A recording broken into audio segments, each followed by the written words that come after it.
Hey everyone, welcome back to my channel, welcome back to new blog. তো সকাল সকাল আজকে ব্লগটা স্টার্ট করে দিয়েছি, তার কারণ এখন আমরা যাচ্ছি দীঘা। তো সেই জন্য অনেক সকাল সকাল উঠে গেছি। আর আমাদের ট্রেন হচ্ছে কটা থেকে কটার সময়, 8:25-এর ট্রেন। তো ফাইনালি গিয়ে 4 মাস পর কোথাও একটা যাচ্ছি। তো আমি আর সোমেন দুজনেই যাচ্ছি, সকাল সকাল বেরিয়ে পড়েছি। আর এই হচ্ছে, যেহেতু দুদিনের জন্যই যাচ্ছি, আজকে যাচ্ছি, কালকে 3 দিন থাকবো, আবার পরশু ব্যাক করবো, সেই জন্য একটা ট্রলিতেই হয়ে গেছে।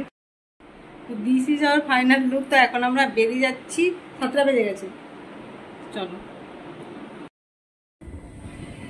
তো এখন আমরা রাধাবনপুর স্টেশনে পৌঁছে গেছি। আমাকেও এখান দিয়ে তুলে দিয়েছে, কারণ ট্রলি নিয়ে ওই সিঁড়ি দিয়ে উঠে আসতে ভীষণই প্রবলেম হবে। ওর টিকিট কেটে ওই দিক দিয়ে, মানে প্ল্যাটফর্ম হয়ে ওই দিক দিয়ে আসবে, মানে সিঁড়ি দিয়ে। তো আমি ডাইরেক্ট প্ল্যাটফর্মে ঢুকে গেছি। তো আমাকে বলেছিল যে এখানেই সিঁড়ির এখানটা কাছে মানে দাঁড়াতে, তো আমি এখানেই দাঁড়িয়েছি। এখন বোধহয় আসছে। এত গরমে সকাল সকাল সবে 7টা বোধহয় 10-15 হয়েছে, তার মধ্যেই সাংঘাতিক পরিমাণে গরম। আসছেন আমার বড়মশাই। তো এসে গেছি আমরা এখন পাঁশকুড়া স্টেশনে। বেসিক্যালি দীঘা ট্রেন ছাড়বে পাঁশকুড়া থেকে। আর একবার তোমাদের আমি দেখিয়ে দিচ্ছি মানে ভিড়টা কীরকম। মেবি বেশিরভাগ প্যাসেঞ্জারই হয়তো দীঘায় যাবে, জানি না কোন পরিমাণ ট্রেনে দীঘায় যাচ্ছে। তো যতটা পাচ্ছি দেখাচ্ছি, ওই দিকটা পুরো ফুল, আর এই দিকেও সেম অবস্থা।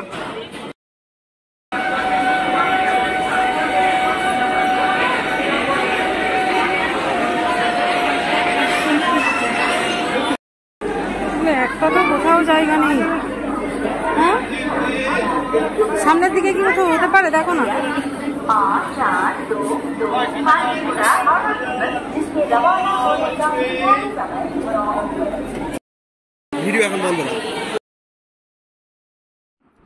দেখতেই পেলে তোমরা ট্রেনের কি অবস্থা। তো আমরা ট্রেনে উঠতে পারিনি, এখন বসে আছি নেক্সট ট্রেনের জন্য, কারণ ট্রেনটি এসেই ছিল পুরো এইভাবে ফুলভাবে।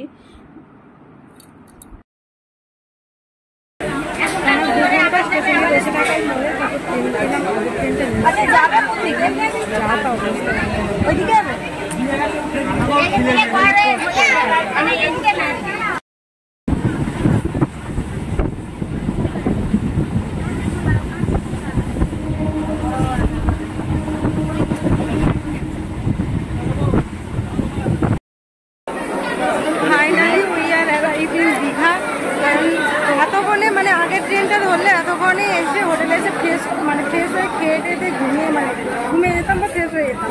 দিন বিকেলবেলা এরকম বেড়ানোর প্ল্যান ছিল, জানি না এখন অলমোস্ট কটা, 2টো বেজে গেল, 1:45 বেজে গেছে। তো চলো, হ্যাঁ 1:45টাই বললাম, প্রচুর ভিড়।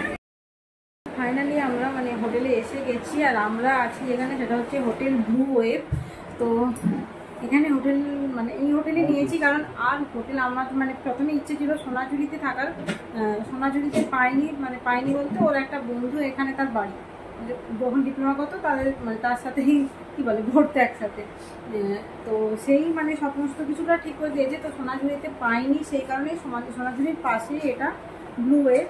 তো এই হোটেলেই আছি। আর এখন খাওয়ার অর্ডার করেছি, ফ্রেশ হবো, তারপরে খাওয়া দাওয়া করবো, একটু রেস্ট নেবো, তারপরে বাইরে বেরোবো, কারণ এখন অলমোস্ট 3:30 বেজেই গেছে।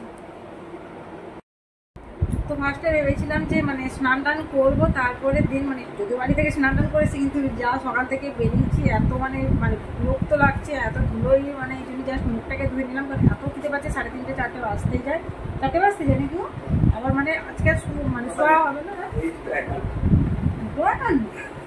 আমি কি তখন ভুল বলছি নাকি, কি বলো? হ্যাঁ, তাহলে একটু রেস্ট নিতে পারবো। তো খাওয়ার অর্ডার করেছিলাম, এসে গেছি, ভাবলাম যে আগে খেয়ে নিই, ভীষণ পরিমাণে খিদে পাচ্ছে। তো চলো তোমাদের দেখিয়ে দিই যে মানে কি কি খাবার অর্ডার করেছি। তো চলো, তো এইটাই আমরা অর্ডার করেছিলাম, এগ ফ্রাইড রাইস, এটা ওর, আর এগ ফ্রাইড রাইস আর চিলি চিকেন। তো এটাই এখন আমাদের লাঞ্চ। তো ঝটপট করে এখন খেয়ে নিচে আর নামলাম না, কোথাও আর খেতেও গেলাম না, কারণ এখন এত মানে ভালো লাগছে না, সেই কারণে ভাবলাম যে মানে এখন মনেই খেয়ে টেয়ে নিই, একটু ফ্রেশ হই। আর তো চলো, ব্লগটা কতটুকু হয়েছে, কত নম্বর কত শর্ট আমি জানি না। তো এই ব্লগটা আমি এখানেই এন্ড করছি। এরপরে নেক্সট মানে যেখানে যাব সেখানে ব্লগ আসবে। তো ভালো লাগলে অবশ্যই কিন্তু লাইক করবে, কমেন্ট করবে, শেয়ার করবে, বেশি বেশি করে একটু মানে তোমরা শেয়ার করবে বা লাইক করবে, কারণ পরপর আরও ভালো ভালো ব্লগ আসতে চলেছে। তো চলো টাটা, বাই বাই, এখন ফিরি।